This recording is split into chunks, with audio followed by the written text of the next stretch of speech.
During the course of this trial, as you did in the last trial, you have coldly denied any responsibility for any wrongdoing and sought to attribute fault to others. You have no remorse. There are no mitigating factors. In their totality, the offences of murder and attempted murder were of exceptionally high seriousness, and just punishment, according to law, requires a whole life order. Would you stand? Lucy Letby, for the further offence of attempted murder, I sentence you to imprisonment for life. In summary, ladies and gentlemen, we did not find any murders. In all cases, death or injury were due to natural causes or just bad medical care. Lucy was charged with 7 murders and 7 attempted murders. In our opinion, the medical evidence doesn't support murder in any of these babies, just natural causes and bad medical care. If you are looking for the truth, you don't need to go any further. At no point am I going to say to you, Lucy Letby is innocent, or even that I think Lucy Letby is innocent. I'm in no position to know either of those things. I'm not even aiming at that. The point is, in the English justice system, and it is one of its glories, she doesn't have to prove that she's innocent. The Crown has to prove that she is guilty beyond reasonable doubt. And my suspicion is that they haven't actually done so, and I think that no harm whatever would be done. For years, we've been told Lucy Letby is one of the worst serial killers in modern history. But right now, the official inquiry into her crimes has been suddenly delayed to 2026 amid terrifying fears of a massive miscarriage of justice. Veteran journalist Peter Hitchens was one of the first to point out a chilling detail. There is actually zero objective evidence she ever harmed a child. Even more shocking, a panel of 14 top international medical experts recently reviewed the files and concluded no malicious acts occurred at all, just a catastrophically failing hospital. So, did a struggling healthcare system use a young nurse as a convenient scapegoat to cover up its own fatal mistakes? Everything I'm about to share comes directly from my deep dive into the trial transcripts, police statements, expert medical reviews, and official inquiry reports. Let's look at what they didn't tell the jury.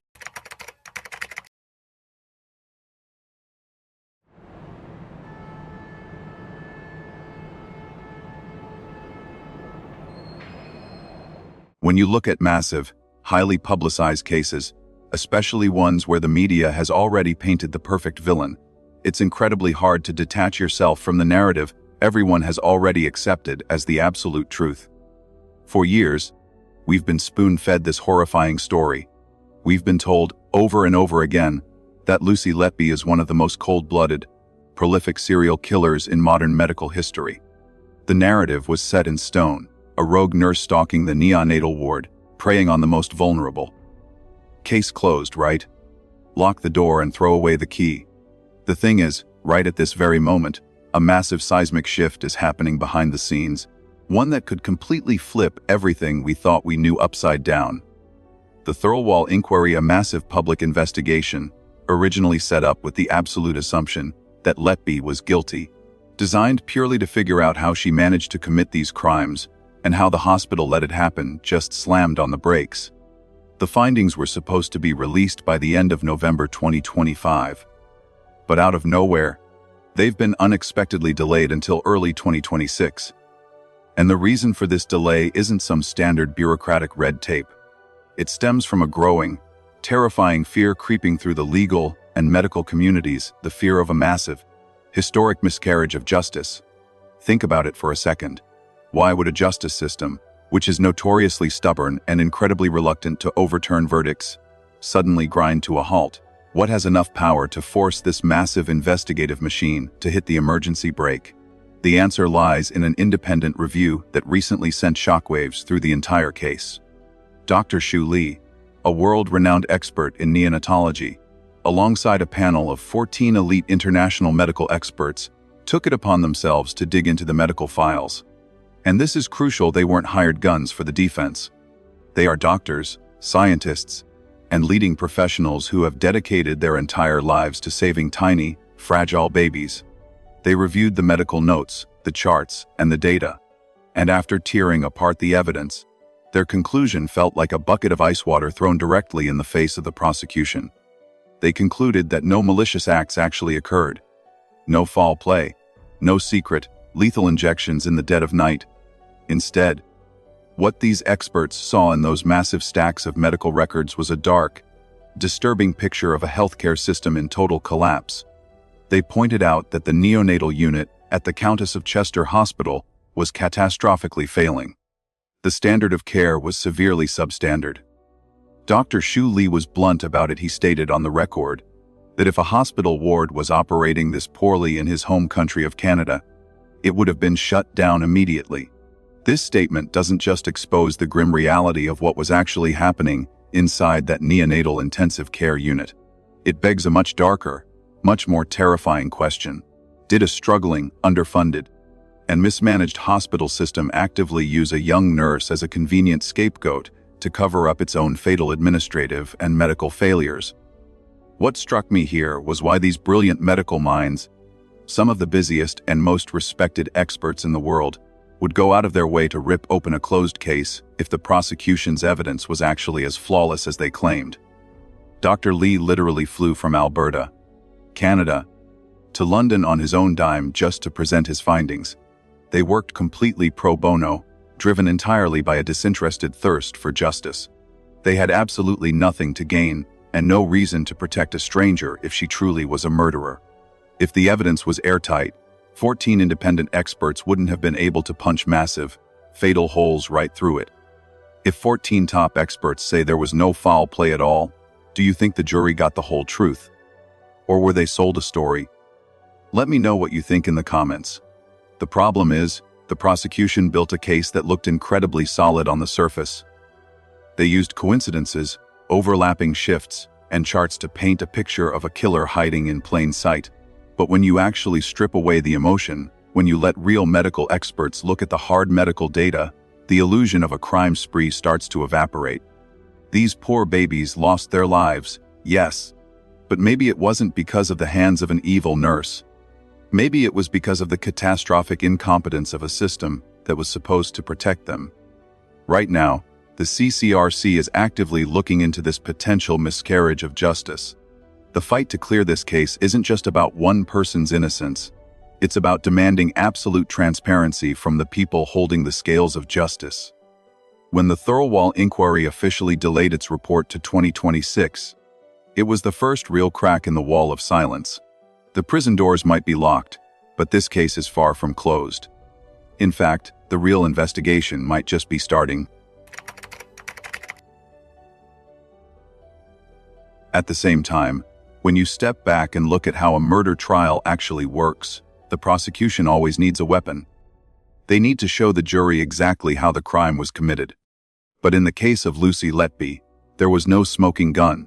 There was absolutely no objective piece of evidence showing her harming anybody. Furthermore, there were no physical signs of foul play found during the autopsies of these babies. There were no secret recordings, no eyewitnesses who actually saw her commit a crime. So, to get a conviction, the prosecution had to build their entire case on highly complex medical theories. And this is where the narrative gets incredibly disturbing. The central pillar of the prosecution's case, the primary method they claimed Letby used to murder these fragile infants, was air embolism. In simple terms, an air embolism is when air gets injected into the bloodstream, travels through the body, and creates a fatal blockage. The prosecution argued that Letby intentionally injected air into the baby's IV lines. But how do you actually prove that in a courtroom, months or even years after the fact, especially when the autopsies showed no clear physical signs of it? To convince the jury, the prosecution brought in their chief medical expert, Dr. Dewey Evans. Dr. Evans had a massive task in front of him. He needed to definitively connect the sudden, tragic deaths of these babies to the theory of air embolism. And to do that, he pointed to one very specific, highly visual symptom: skin discoloration. Witnesses had described seeing unusual blotches or rashes on the baby's skin before they passed away. Dr. Evans sat on the witness stand and told the jury that this specific type of skin discoloration was a telltale sign, a definitive medical symptom of an air embolism. To back up this massive claim and make it sound like an undisputed scientific fact, Dr. Evans relied heavily on a specific, highly regarded medical research paper. He essentially told the jury, look, the science supports this theory, and if you are sitting on a jury, you are not a medical professional. You are an ordinary person sitting in a courtroom for 10 months, completely overwhelmed by incredibly technical and hard to follow medical jargon. So, when a seasoned medical expert sits on the stand, points to a published scientific paper, and says that this skin discoloration proves the baby was injected with air, you believe him. You trust the expert. You trust the science. It gives the jury a simple, clear answer to a horrifying tragedy. But here is the massive, undeniable twist in this entire story. Do you remember who wrote that original research paper that the prosecution used as the foundation of their medical evidence? It was Dr. Shu Li, the very same world-renowned Canadian neonatologist who recently led the panel of 14 independent experts to review this case. When Dr. Shu Li actually found out how his life's work was being used in a British courtroom to convict a young nurse of serial murder, he was absolutely stunned. He was described as being completely dismayed that his research paper had been used in this way. He came forward and completely shattered the prosecution's medical foundation. Dr. Li made it explicitly clear that the claims stating air embolism has identifiable symptoms in skin discoloration were a severe misunderstanding of his own paper. Let that sink in for a moment. The author of the exact medical paper the prosecution used to prove murder stated on the record that they got it completely wrong. He pointed out that the idea of using skin discoloration to definitively conclude that an air embolism occurred is a profound misinterpretation of the science. Because of this, the entire concept of air embolism as a viable means of murder in this specific trial was suddenly highly questionable. This is the part I couldn't get past. We are talking about a woman who is locked in a prison cell for the rest of her life, and the core medical evidence used to put her there is being actively denounced by the scientist who literally wrote the paper on it. You would think that the moment Dr. Shu Li spoke up and said, "Hey, you guys are reading my research completely wrong," the court system would slam on the brakes. You would expect them to immediately halt everything, throw out the flawed testimony, and demand a retrial to get to the actual truth. But that is not what happened. When this game-changing information was presented later on to the Court of Appeal, the judges basically brushed it off. Their attitude was strictly procedural. They looked at the defense team and essentially said, "Well, if you had this information, why didn't you present it at the original trial?" Think about how terrifying that is. The appeal court didn't say, "Wow, the science was wrong, we need to fix this massive error." Instead, they argued about legal procedure and the construction of the defense's case. They basically punished the defendant because her legal team failed to aggressively dismantle that flawed science during the initial trial. It became a debate about the rules of the courtroom rather than a quest for actual, objective justice. The system was more concerned with protecting the finality of a jury verdict than acknowledging a catastrophic scientific mistake. This reveals a deep, systemic flaw in how we handle complex medical trials. When a jury is overwhelmed, they rely entirely on the narrative spun by the prosecution. If the prosecution's expert sounds confident, the jury buys it. And if that expert's testimony is based on a fundamental misunderstanding of medical literature, the entire verdict becomes built on a house of cards. If the prosecution's main medical theory was based on a misunderstood paper, does that change how you view the verdict? Drop your thoughts below. Which means, if the prosecution's highly complex, scientific theory about air embolism was actually falling apart under the scrutiny of real medical experts, they desperately needed something else to secure a conviction. They needed a narrative that was bulletproof. When you are standing in front of a jury of ordinary people for 10 exhausting months, presenting dense, incomprehensible medical data, you risk losing their attention. You risk creating doubt. So, to ensure the jury fully bought into the idea of a malicious serial killer stalking the neonatal ward, the prosecution introduced a second, far more terrifying weapon into the story: insulin. The allegation that Lucy Letby intentionally used artificial insulin to poison these fragile babies was, without a doubt, the decisive blow in this trial. It was the anchor the prosecution needed. Why? Because unlike the incredibly confusing, highly debated mechanics of an air embolism, poisoning a baby with insulin is a concept that every single person instantly understands. It is terrifyingly straightforward. It paints a vivid, calculated picture of a murderer deliberately tampering with IV bags in the dead of night. During the trial, this specific accusation had a massive, undeniable impact on the jury. It was the tipping point. It was the exact moment where the narrative shifted from, "Maybe this is a tragic medical anomaly," to, "There is a calculated killer in the room." But, when we strip away the courtroom theatrics, the emotional speeches, and the media frenzy, we have to look at the cold, hard facts. We have to look at the actual, physical proof that connects Lucy Letby to this specific crime. And the truth here is absolutely staggering. According to veteran journalist Peter Hitchens, who has spent years dissecting the mechanics of this case, there is absolutely no objective evidence that she did anything wrong. Let me repeat that, because it is the most critical detail of this entire narrative. No one has any evidence at all that Letby did anything with insulin. There is no CCTV footage of her tampering with the bags. There are no fingerprints on the medical equipment tying her to the poisoning. There are no witnesses who caught her in the act. The entire claim is pure supposition. Hitchens has repeatedly challenged anyone who supports the guilty verdict with a very simple request: provide just one objective piece of evidence of her harming anybody. And the reality is, nobody can, because there simply isn't any. If you were sitting on a jury, and the prosecution couldn't produce a single piece of physical, objective evidence tying the defendant to the murder weapon, would you feel comfortable handing down a whole life sentence? The problem is, the lack of physical evidence doesn't just stop at the insulin bags. It extends to the very bodies of the victims themselves. When a sudden, unexplained death occurs in a hospital, especially in a neonatal unit, standard procedure dictates that an autopsy must be performed. The medical examiners are looking for answers. They are looking for causes. And in many of these tragic cases, autopsies were indeed conducted on the babies.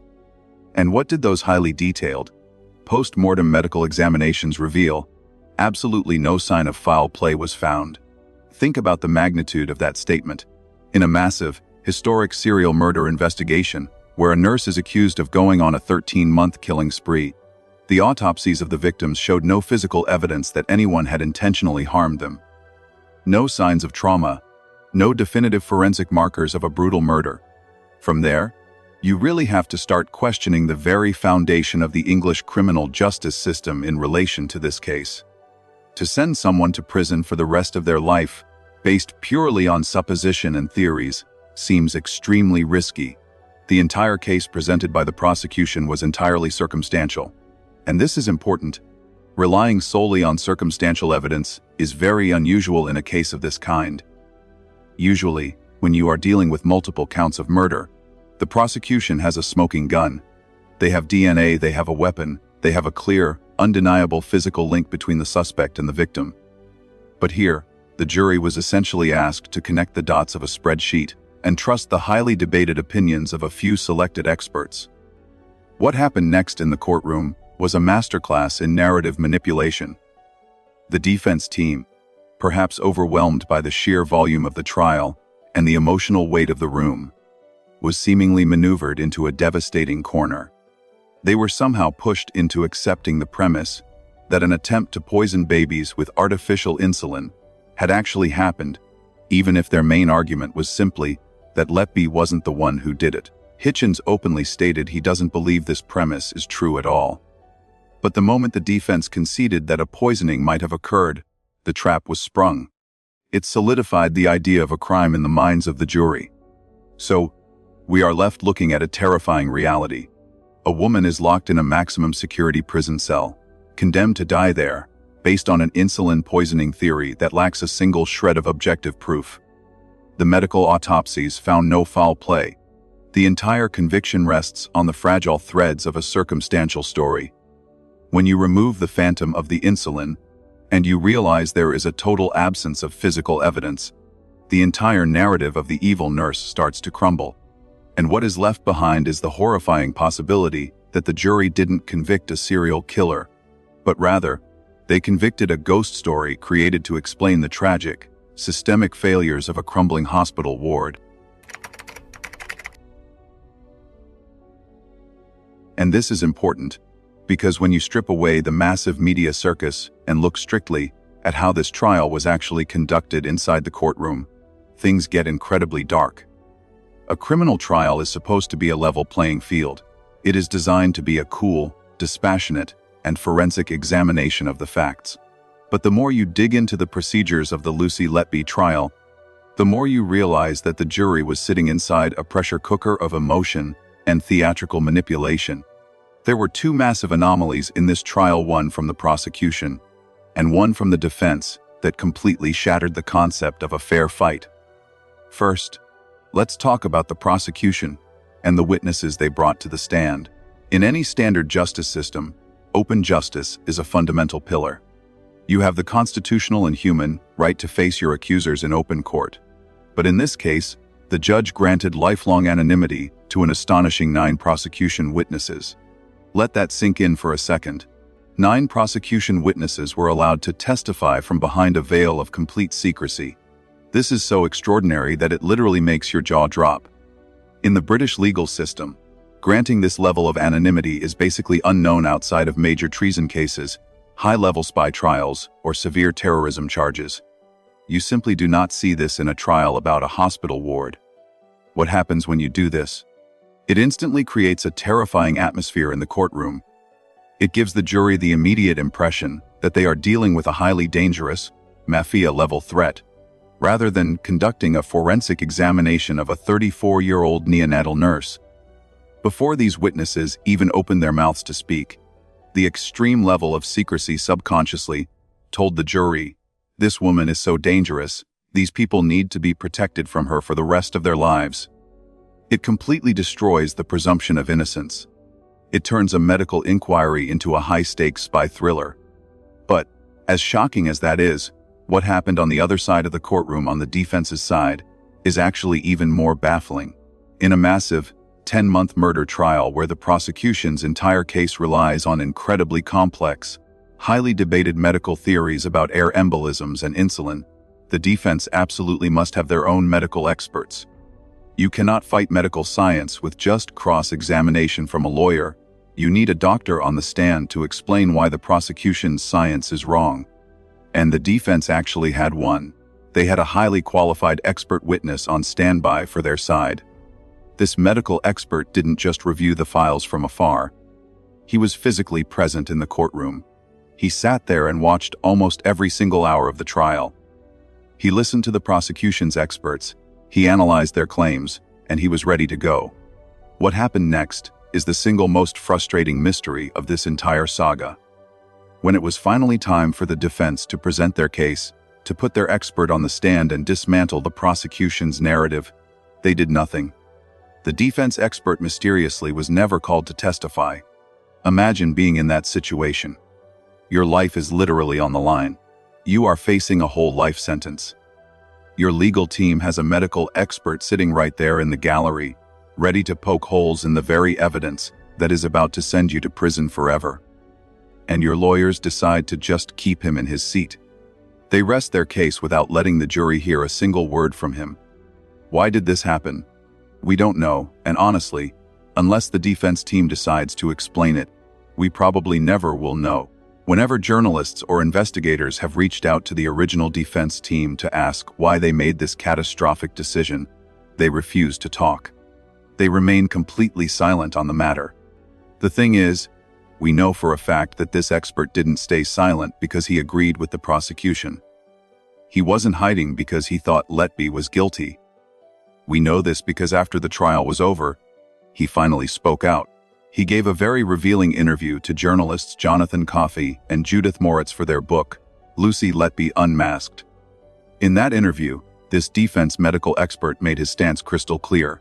He stated very strongly that he believes Lucy Letby did not get a fair trial.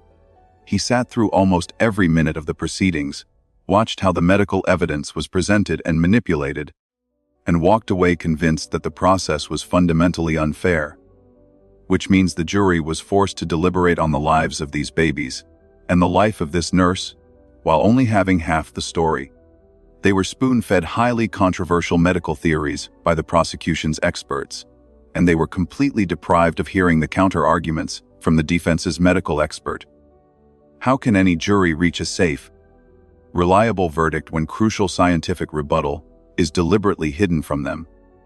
Why do you think the defense team kept their own medical expert completely silent during the biggest trial of their lives? When you combine a jury terrified by anonymous witnesses with a defense team that inexplicably refuses to put their own medical expert on the stand, you are no longer looking at a fair trial. You are looking at a stage play where the prosecution wrote the entire script, and the defense just quietly watched from the audience. But if the medical evidence is so deeply flawed, if the science of air embolisms was misunderstood by the prosecution's own experts, and if there is absolutely zero physical proof of insulin poisoning, how did this happen? Why is the public so absolutely convinced that Lucy Letby is a monster?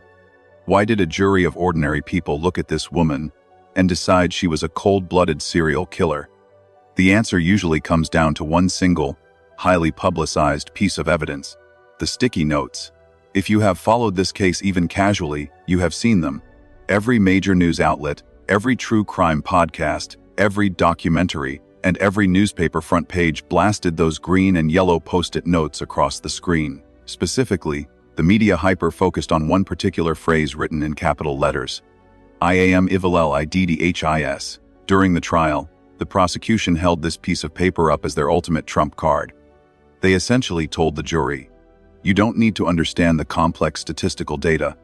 You don't need to worry about the lack of physical evidence or the missing defense experts. Look at this piece of paper. She wrote it down. She confessed. It is an incredibly powerful narrative device. When everyday people see the words, I am evil, written in a defendant's own handwriting, critical thinking often stops.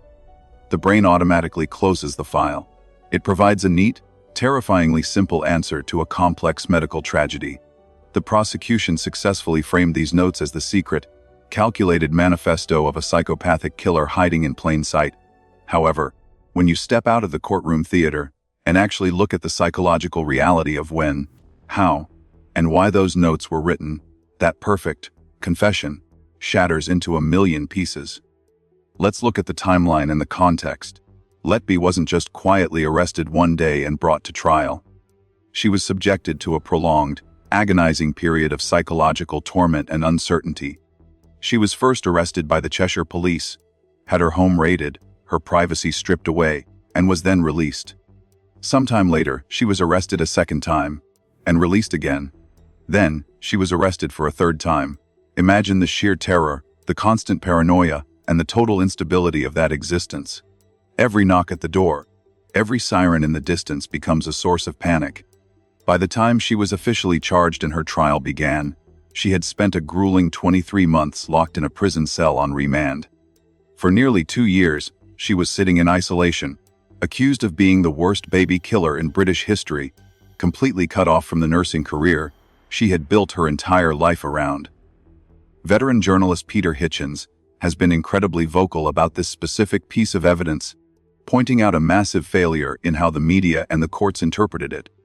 Hitchens argues that these notes are absolutely not the calculated diary entries of a serial killer.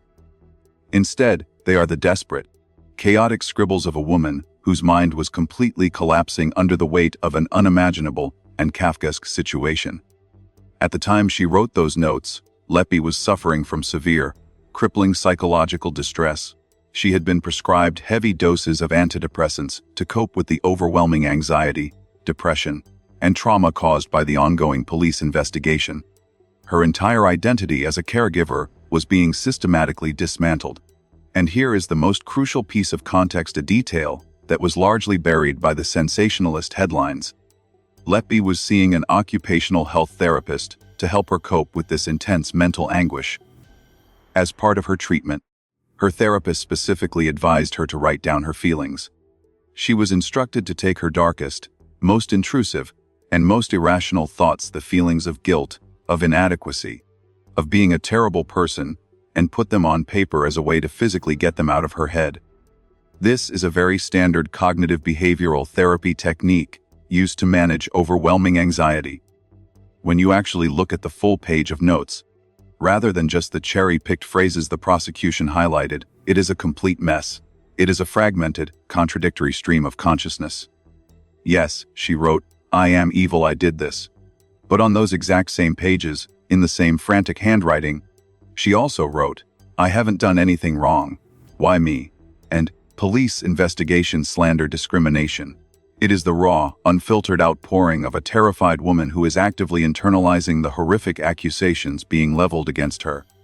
When a person is in a state of deep depression, and authorities are repeatedly telling them they are responsible for the deaths of innocent children, it is incredibly common for that person's fragile psyche to internalize that blame. They begin to feel like they are somehow inherently toxic or evil, even if they logically know they didn't commit a crime. A real confession includes details of the act. These notes contain zero details of any crime. They only contain the echoes of a broken mind.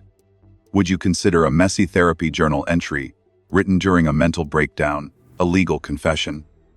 Let me know your thoughts down in the comments. The psychological destruction Letby experienced was so profound that it literally halted the legal process. When the massive, multi-million-pound trial was finally scheduled to begin, it couldn't. The entire proceeding had to be officially delayed because Letby suffered a complete mental breakdown. She was deemed medically unfit to even sit in the courtroom and face the judge. So, we have to ask ourselves a very uncomfortable question. Did the prosecution secure a whole-life conviction based on a genuine, factual confession?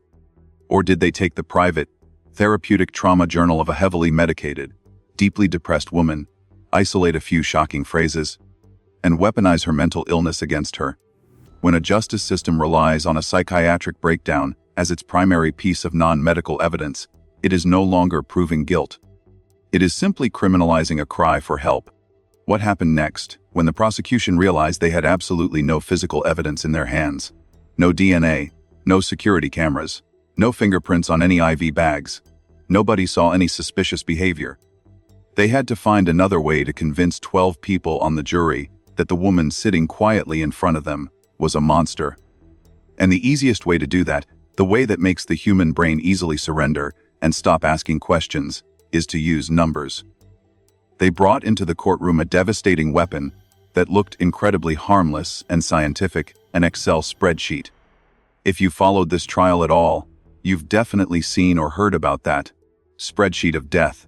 It was the centerpiece, the very heart of the entire prosecution strategy.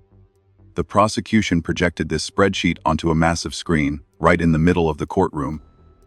On it was a grid of rows and columns. The vertical column was a list of medical staff on shift. The horizontal row was the timeline of when the baby's deaths or sudden collapses occurred. And every single time a bright red X appeared signaling a tragedy, right there, Lucy Letby's name was in that exact spot. That spreadsheet practically screamed at the jury, "Look!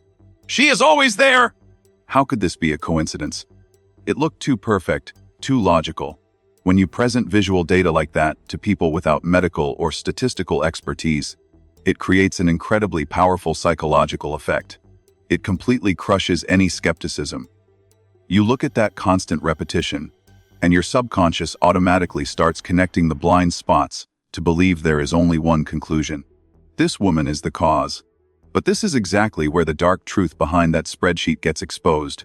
In the world of data analysis, there is an incredibly dangerous trick called cherry picking, meaning you only pick the ripest cherries to put on display and completely hide the rotten ones. Leading statisticians, when they finally had the chance to analyze the prosecution's spreadsheet after the trial, were absolutely horrified. They discovered a fatal flaw, a blatant manipulation of data that the jury was completely unaware of. The truth is, during that exact same period, in that exact same neonatal intensive care unit, there were other babies who also died or suffered severe health collapses. But you know what? Lucy Letby wasn't on shift for those. She was at home, or she was on her day off. And guess what the prosecution did with those deaths? They completely crossed them off the spreadsheet. They vanished. Not a single trace. They solely selected the deaths that occurred when Letby was working and completely ignored all the tragedies that happened when she wasn't. By sculpting the data this way, they manually drew an arrow pointing directly at Letby and called it proof of a massacre. If the police intentionally deleted deaths that occurred when the defendant wasn't present just to make the spreadsheet fit a murder hypothesis, do you think the jury was misled? Let me know your thoughts down below. The danger of this numbers game is not something new.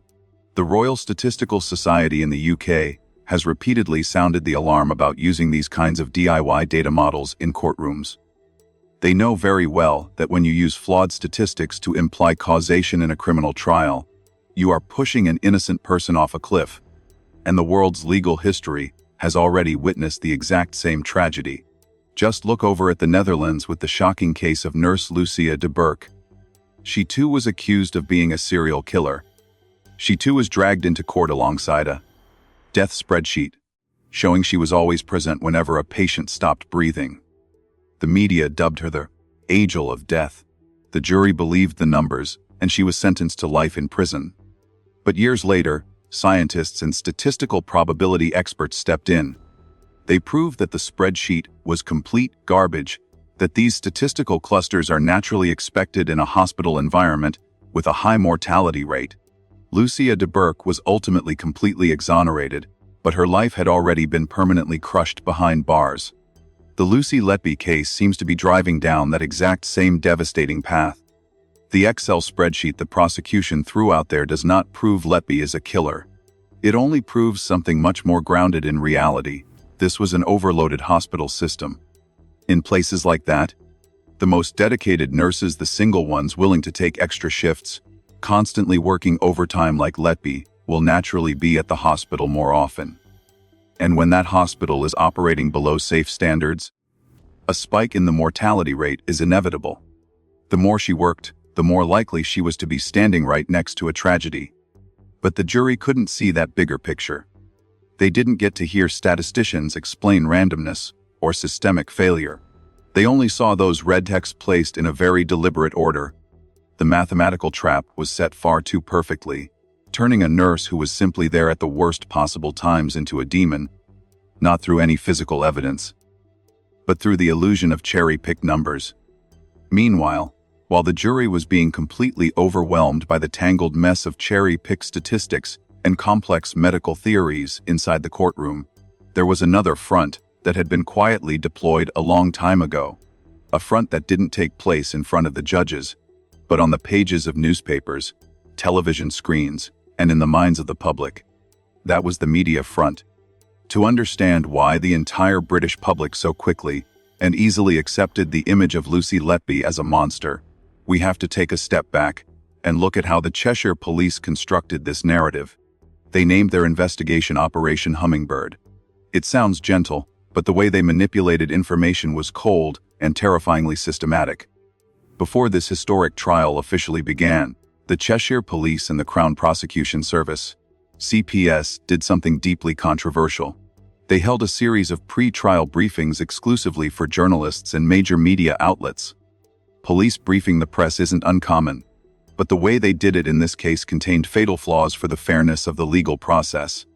At those briefings, Lucy Letby's defense team was completely marginalized. They weren't invited. Nobody was there to say, "Hold on, there's another perspective on these medical records." The police were free to paint a portrait of a serial killer, feeding the journalists the most gruesome details exactly according to the prosecution's perspective. And here is the truly bizarre part. When skeptics of the case, including independent investigators, asked to see the transcripts or audio recordings of those closed-door briefings to know exactly what the police had spoon-fed to the press, do you know what they got? Nothing. The police and the prosecution claimed that no official recordings or notes were ever kept. Think about that for a second. We are talking about one of the most expensive, massive, and sensitive investigations in British legal history. Every detail, every interrogation is supposed to be meticulously recorded. Yet the most important press briefings, the ones that shaped the entire attitude of the media before the jury was even selected, didn't leave a single trace. Wiping this slate clean ensured that when the trial opened, the press was armed and ready with convicting headlines, rather than acting as objective observers. This manipulation of public opinion didn't just stop at the time of the trial. It has continued right up to this day. If you open up Netflix, you will see a massive hit documentary about this case. It is labeled as a search for the truth, but in reality, from the perspective of journalist Peter Hitchens, it functions like an exclusive microphone handed directly to the Cheshire Police so they can repeat their script without facing any pushback. But ironically, the very smugness within that documentary accidentally revealed a shocking detail. In one scene, Detective Chief Inspector Paul Hughes, the head of Operation Hummingbird, sat in front of the camera and proudly talked about the investigation process. He blurted out that, in the very early days when the crisis at the Countess of Chester Hospital first broke out and the police got involved, Lucy Letby did something incredibly unexpected. She voluntarily sent a direct email to the police force. The content of that email wasn't a denial of guilt, and it wasn't a frantic search for a lawyer.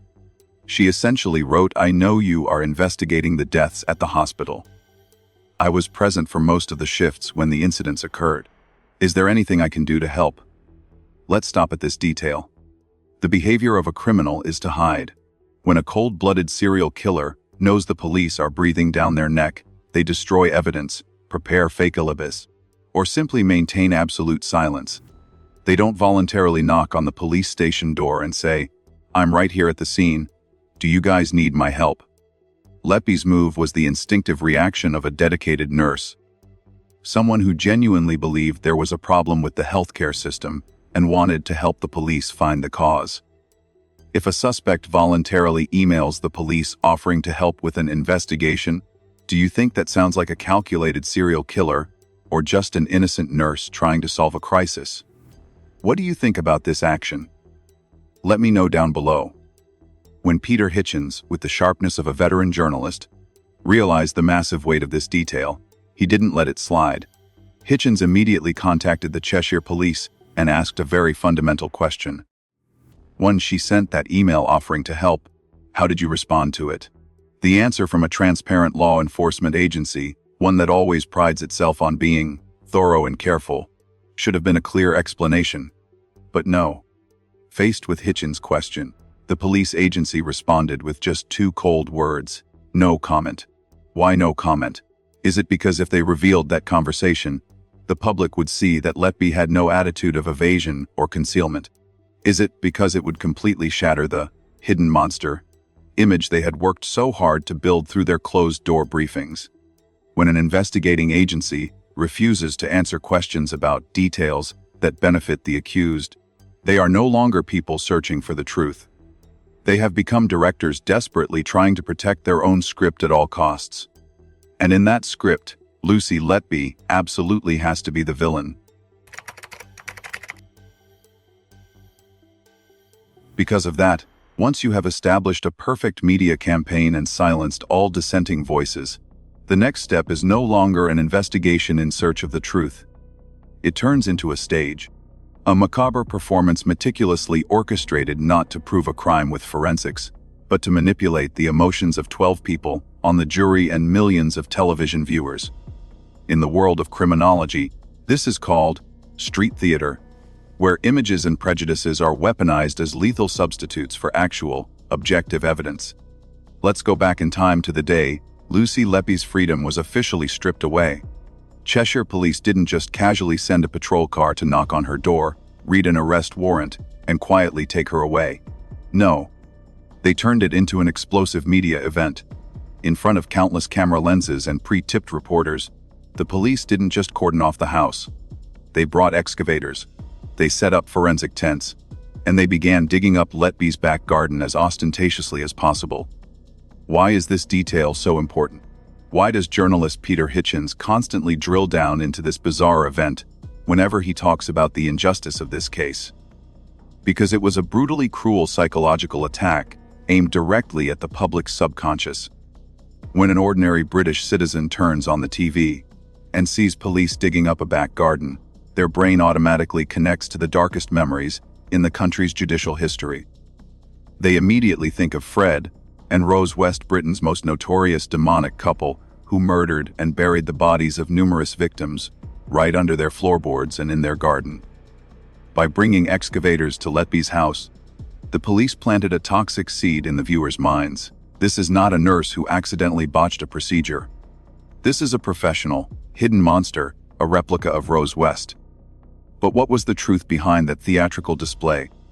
Letby was accused of harming babies right inside the neonatal intensive care unit, and all of those poor babies were either medically handled or autopsied at the hospital morgue.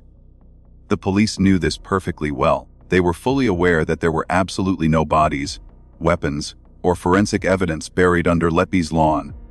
That excavation provided absolutely zero investigative value.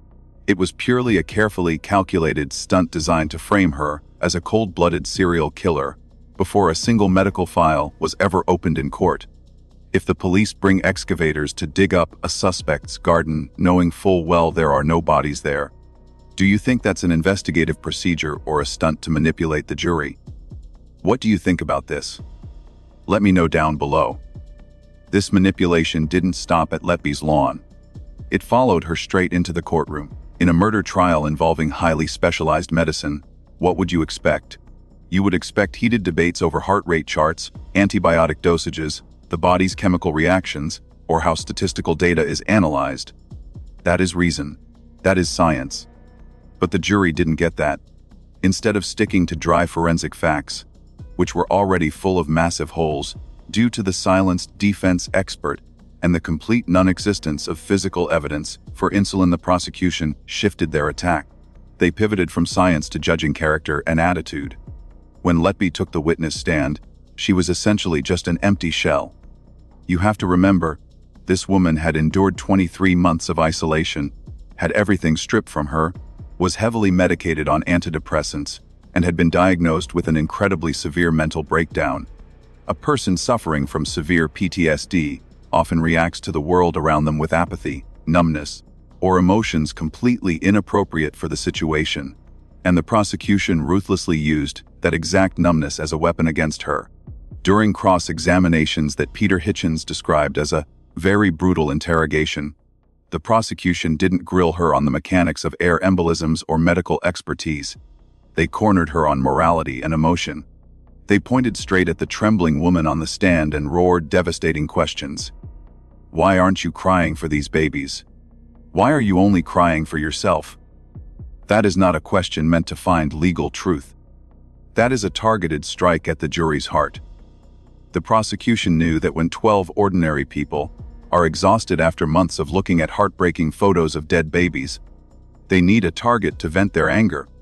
And when the defendant doesn't express agonizing grief in the way society typically expects a woman to, wailing, collapsing, showing deep remorse, the jury can very easily be led to conclude that she is emotionless. And from emotionless to cold-blooded killer is a very short leap in a courtroom overflowing with outrage. A true justice system must be built on a foundation of solid physical evidence and sharp reasoning. But in the Lucy Letby case, the scales of justice seem to have been swapped. The complete lack of objective evidence was covered up by cruel prejudices and extreme psychological pressure. The jury was dragged into a play where they were forced to render a verdict based on whether they liked the defendant's emotional response or not, rather than on what she actually did. And when emotion is crowned king, objective truth is often buried under the dirt of prejudice. The problem is, once a jury delivers a guilty verdict, the justice system practically slams the door shut, locks it, and throws away the key. We all grow up with this idealized, Hollywood version of how the law works. We like to believe that if an innocent person somehow slips through the cracks and gets wrongly convicted, the system will naturally course correct.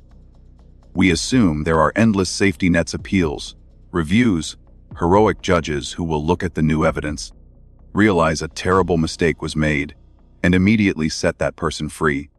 But when you actually peel back the curtain and look at the gritty reality of the British legal system, that safety net is almost non-existent. The terrifying truth is that the justice system absolutely hates overturning jury verdicts. They despise it. Why? Because the entire foundation of their legal framework rests on the sacred, unquestionable power of the jury. As veteran journalist Peter Hitchens points out, Because a defendant is convicted by a jury of their peers, the force of that conviction is considered absolute. Once those 12 ordinary people say, guilty, the state essentially washes its hands of the matter. The system assumes the issue is permanently closed. To admit that a jury got it wrong, especially in the longest, most expensive, and most highly publicized murder trial in modern English history, is to admit that the system itself is profoundly broken. It shatters public confidence. So, instead of searching for the objective truth, the courts often default to protecting the finality of the verdict at all costs. And we know for an absolute fact that this stubbornness leads to horrific human tragedies. You don't have to look far into history to see exactly how this plays out. Just look at the case of Andrew Malkinson. He was a man who was wrongfully convicted of a brutal crime he had absolutely nothing to do with. He screamed his innocence from the rooftops. He begged the courts to look at the evidence, but the system ignored him. They fought him every single step of the way. Malkinson spent 17 agonizing years rotting in a maximum security prison cell before DNA evidence finally forced the courts to admit they had stolen nearly 2 decades of an innocent man's life. 17 years. The system was perfectly content to let him die in there, rather than admit a flaw in their process. Which means, when we look at Lucy Letby's current situation, the odds are stacked against her in a way that is almost impossible to comprehend. A lot of people casually following the news think, well, if the medical evidence is so flawed, and if 14 top international experts say no murder took place, she can just appeal, right? Actually, no. She can't.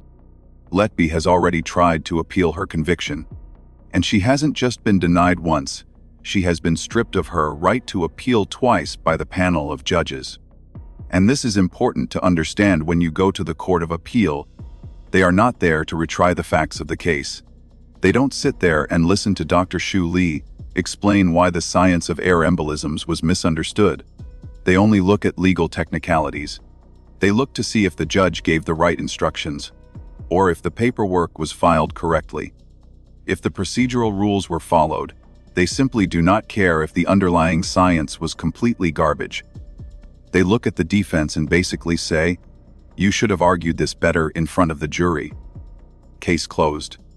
If a justice system values the finality of a jury's decision more than new, objective scientific truth, would you still trust that system to protect you?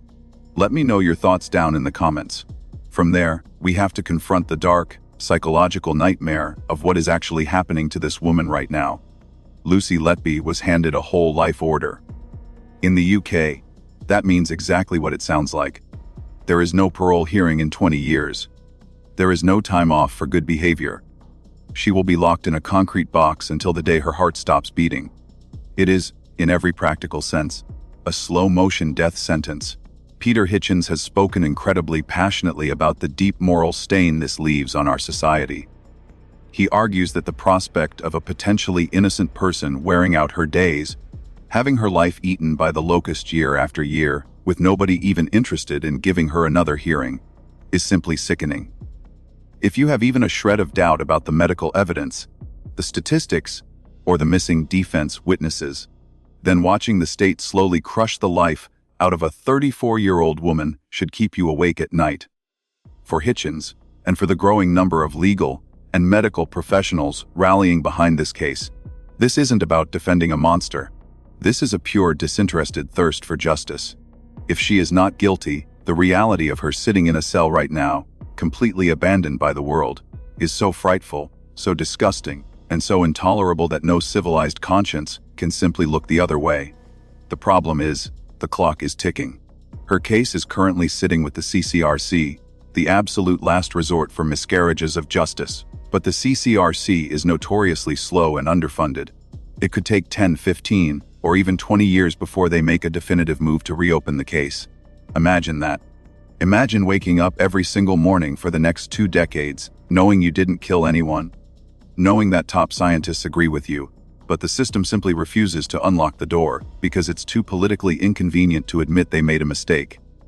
In a civilized society, justice is supposed to be blind. But in the case of Lucy Letby, it feels like justice isn't just blind, it has actively covered its ears and turned its back. So, after we've spent all this time peeling back the layers of this case, where does it actually leave us? It leaves us in a very uncomfortable place. We've looked at the flawed medical theories, the statistical traps, and the strange, almost theatrical way this trial was presented to the public. We've seen world-class experts, people with no skin in the game, stand up and say, "Wait, this isn't right." And yet, Lucy Letby remains behind bars, destined to stay there until she dies. At this point, I started questioning if our desperate need for an easy villain blinded us to the much scarier reality of a failing hospital system. The thing is, as humans, we are wired to look for a face to blame. When tragedy strikes, especially a tragedy involving the most vulnerable among us, tiny, helpless infants, we want an answer that makes sense. We want to believe that evil exists in a single, identifiable form, because that's a world we can manage. If Lucy Letby is a monster, then the problem is isolated. You lock the monster away, and the world is safe again. But if the problem isn't a person, but a system, a crumbling, underfunded, mismanaged hospital where sewage was backing up into sinks and staffing levels were dangerously low, then that is a much more terrifying reality. It means the danger is still out there. It means that what happened at the Countess of Chester wasn't a crime spree, but a systemic collapse that could happen again anywhere. The reason this matters is that this case serves as a massive, chilling wake-up call about the phenomenon of groupthink in criminal investigations. We've seen it happen before, and we're seeing the blueprint here. Once the police lock in on a target, the entire nature of the investigation changes. It's no longer about following the evidence wherever it leads. It's about making the evidence fit the person they've already chosen. In Operation Hummingbird, once the name Lucy Letby was circled in red on that spreadsheet, every single piece of data was filtered through the lens of her guilt. If a baby died while she was on shift, it was a murder. If she wrote a frantic note in the middle of a mental breakdown, it was a confession. If she offered to help the police, it was a calculated move to deflect suspicion. This is how groupthink works. It creates a self-fulfilling prophecy. Every contradictory fact is ignored, and every tiny, insignificant detail is weaponized. We saw it with the 14 international experts who were essentially shouted down by the system. We saw it with the defense's own medical witness who was kept silent.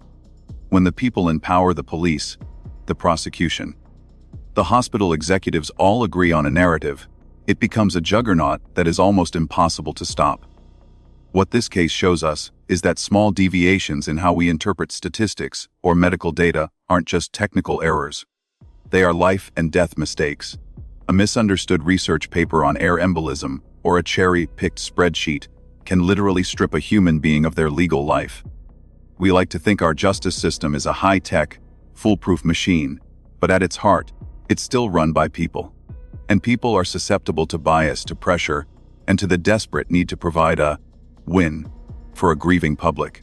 When you combine that human frailty with the absolute, unyielding power of a whole life sentence, you get a situation where the truth becomes a secondary concern to the finality of the verdict. The problem is, the British legal system is built to be a one-way street. It is incredibly efficient at putting people in prison, but it is catastrophically slow and reluctant when it comes to admitting it made a mistake.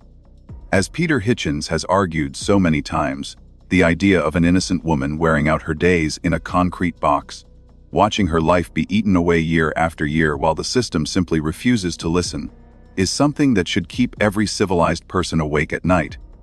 If we allow ourselves to be blinded by the easy villain narrative, we lose the ability to ask the hard questions that actually keep people safe.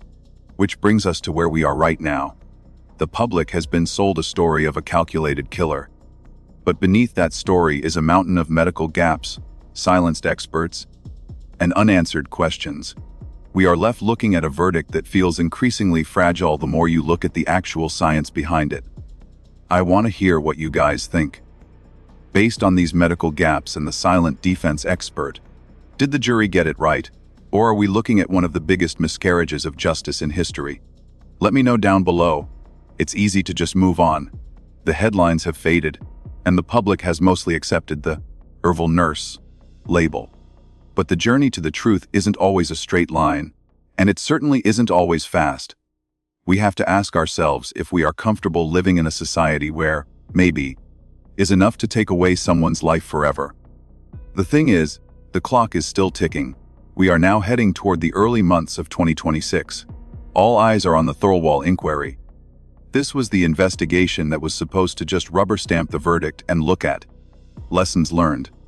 But with the recent delays and the mounting pressure from the scientific community, the stakes have changed. Will the Thirlwall report, when it finally surfaces in 2026, actually have the courage to peel back the curtain? Will it dare to look at the hospital's failures without the bias of the conviction? Or will it just be one more layer of paint on a crumbling wall, one last effort to close the book and make sure the public never looks at the medical notes again? The case of Lucy Letby might be technically closed in the eyes of the court, but for anyone who cares about the integrity of justice and the reality of medical science, the investigation is far from over. The prison doors are locked, but the questions are louder than ever. This journey to uncover what really happened in those dark rooms at the Countess of Chester, it feels like it's only just beginning.